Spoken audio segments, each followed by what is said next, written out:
علاؤالدین اور جادوئی چراغ۔ بہت زمانہ پہلے مشرق کے ایک بڑے شہر میں ایک غریب مگر نیک دل لڑکا رہتا تھا جس کا نام علاؤالدین تھا۔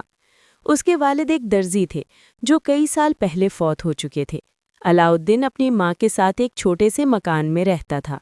وہ محنت سے جی چرانے والا مگر دل کا صاف لڑکا تھا۔ ایک دن شہر میں ایک اجنبی جادوگر آیا۔ وہ دور ملک افریقہ سے آیا تھا اور کالا جادو جانتا تھا۔ اسے اپنی کتابوں میں لکھا ملا تھا کہ دنیا کے نیچے ایک غار ہے جس میں ایک ایسا چراغ چھپا ہے جو جنوں کا سردار ہے، مگر وہ چراغ صرف ایک مخصوص لڑکے کے ہاتھ سے نکل سکتا ہے اور وہ لڑکا علاؤالدین ہے۔ جادوگر نے شہر میں علاؤالدین کو ڈھونڈا اور خود کو اس کا چچا ظاہر کیا۔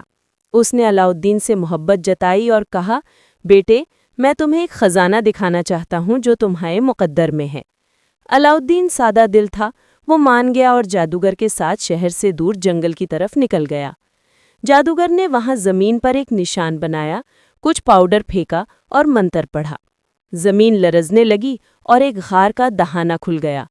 جادوگر نے کہا، اندر جاؤ، مگر خیال رکھنا، وہاں سونا، چاندی اور جواہرات کے درخت ہیں، مگر تمہیں صرف ایک پرانا چراغ لینا ہے، کسی اور چیز کو ہاتھ نہ لگانا۔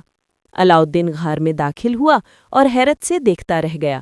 وہاں درختوں کے پتے زمرد کے اور پھل ہیروں اور لالوں کے تھے۔ چمکتا ہوا فرش، دیواروں میں جڑے جواہرات اور ایک عجیب سی خاموشی چھائی ہوئی تھی۔ وہ آہستہ آہستہ چلتا ہوا ایک میز کے پاس پہنچا جہاں ایک گرد آلود تانبے کا چراغ رکھا تھا۔ اس نے چراغ اٹھایا، اپنی جیب میں کچھ چمکتے پتھر بھی ڈال لیے اور واپس چل پڑا۔ باہر آ کر اس نے آواز دی، چچا، میں نے چراغ لے لیا، اب مجھے نکالو۔ جادوگر نے جواب دیا، پہلے چراغ دو، پھر دروازہ کھولوں گا۔ علاؤالدین ڈر گیا اور بولا، پہلے دروازہ کھولو۔ یہ سن کر جادوگر غصے میں آ گیا، منتر پڑھا اور غار بند کر دیا۔ علاؤالدین اندھیرے میں پھنس گیا۔ جادوگر ہنستا ہوا وہاں سے چلا گیا۔ غار میں کئی دن گزر گئے۔ بھوک، پیاس اور اندھیرے سے علاؤالدین کمزور ہو گیا۔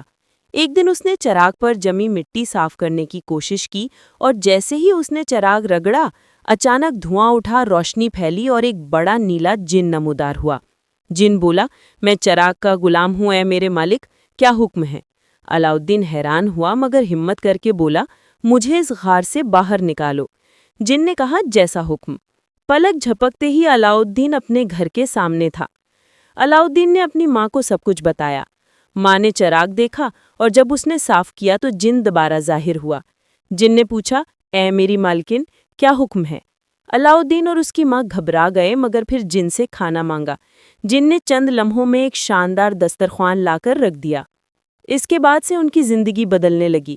علاؤالدین نے عقل سے کام لیا، چراغ کو خفیہ رکھا اور وقت کے ساتھ خوشحال ہو گیا۔ ایک دن جب وہ بازار میں گیا تو اس نے بادشاہ کی بیٹی شہزادی بدور کو دیکھا۔ وہ پردے میں تھی مگر اس کے حسن نے علاؤالدین کے دل کو چھو لیا۔ علاؤالدین نے اپنی ماں سے کہا، ماں، میں بادشاہ سے شہزادی بدور کا ہاتھ مانگنا چاہتا ہوں۔ ماں نے حیرت سے کہا، بیٹے، یہ تو بادشاہ کی بیٹی ہے۔ مگر علاؤالدین نے کہا، ماں، قسمت بڑی چیز ہے۔ ماں جب بادشاہ کے پاس گئی تو بادشاہ نے ہنستے ہوئے کہا، اگر تم میرے محل کے سامنے ایک ایسا محل بنا دو جو سونے، چاندی اور جواہرات سے جگمگائے تو میں اپنی بیٹی تمہیں دے دوں گا۔ علاؤالدین نے جن کو حکم دیا اور اگلی صبح بادشاہ نے دیکھا کہ اس کے محل کے سامنے ایک ایسا محل کھڑا ہے جو سورج کی روشنی میں چمک رہا ہے۔ بادشاہ حیران رہ گیا اور اپنی بیٹی کی شادی علاؤالدین سے کر دی۔ شادی شاندار تھی۔ علاؤالدین اور شہزادی بدور خوشی سے رہنے لگے۔ کئی سال گزر گئے۔ اسی دوران وہی جادوگر واپس آیا۔ اسے پتہ چلا کہ علاؤالدین زندہ ہے اور وہ چراغ ابھی بھی اسی کے پاس ہے۔ وہ غصے سے بھر گیا اور انتقام لینے کا فیصلہ کیا۔ وہ محل کے پاس آیا اور بہانے سے علاؤالدین کی ماں کو ملا۔ کہنے لگا، پرانے چراغ کے بدلے نیا خوبصورت چراغ لے لو۔ ماں سادگی میں آ گئی اور چراغ دے دیا۔ جادوگر نے فوراً چراغ رگڑا، جن کو حکم دیا، اس محل کو، شہزادی کو، سب کو میرے ملک لے جاؤ۔ پلک جھپکتے ہی پورا محل غائب ہو گیا اور علاؤالدین اکیلا رہ گیا۔ لوگ اسے چور سمجھنے لگے۔ بادشاہ ناراض ہو گیا، لیکن شہزادی بدور نے چپکے سے ایک پیغام بھجوایا کہ جادوگر ہر رات چراغ کو اپنے کمرے میں رکھتا ہے۔ علاؤالدین کے پاس ایک انگوٹھی تھی، وہی جو جادوگر نے شروع میں دی تھی۔